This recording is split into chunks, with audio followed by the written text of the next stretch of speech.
Everyone talks about Jordan and Pippen, Kobe and Shaq, LeBron and Wade, but what about the duos that never got the spotlight they deserved? The ones that had elite chemistry, crazy highlights and serious impact, but were forgotten.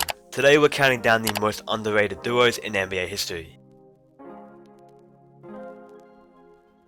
Gary Payton and Shawn Kemp are the first on this list. Throughout the 90s, the two were a huge dynamic duo for the Seattle Supersonics. Payton, or the glove, was locking guys up on defense and then throwing crazy lobs in transition. He's considered to be the greatest perimeter defender ever, after the 1996 Defensive Player of the Year crowned him as the only point guard to win the award. And Kemp, the man was a walking highlight reel, dunking on families of four. The two were almost unstoppable, setting pick and rolls left and right and cementing themselves as one of the best inside-out duos in NBA history.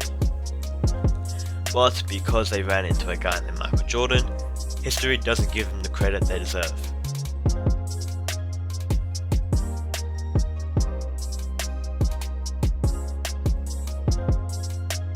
Steve Nash and Amar Stoudemire get all the love, but Nash and Shawn Marion, that was the real engine behind the 7 seconds or less Suns. Marion could guard 1 through 5, grab a rebound and finish a fast break before you even realised what happened. An athletic, versatile player with unlimited energy and the ability to impact the game on both ends. As for Nash, he was a generational player with elite core vision and IQ, the floor general who made it all look easy. From 2004 to 2007, the Suns were unreal. While Nash got all the MVPs, the Matrix made that system work, but injuries and bad luck prevented them from getting a ring.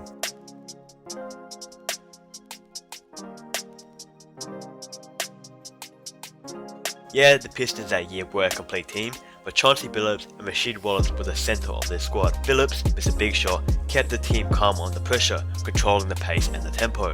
Rasheed, he brought fire, defense and underrated post skills. After a mid-season trade to gain Wallace, the Pistons closed the season out at 20-6. And then in 2004, they didn't just win a championship, they dominated a stacked Lakers team with Shaq, Kobe, Karl Malone and Gary Payton.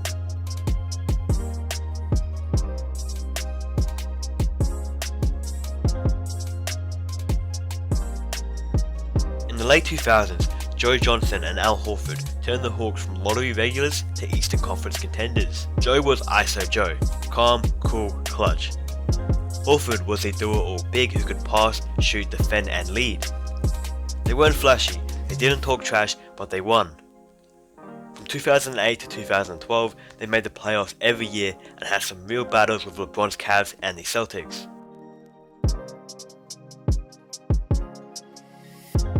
Before injuries and decline, Deron Williams and Carlos Boozer were incredible in Utah. D. Will was a top 3 point guard in the league, and Boozer was a 20-10 machine with a silky mid-range game. The two ran the pick and roll to near perfection and led the Jazz to a Western Conference Finals in 2007, the biggest and most recent success since Stockton and Malone. They just happened to be in the same era as Kobe, Duncan and Dirk.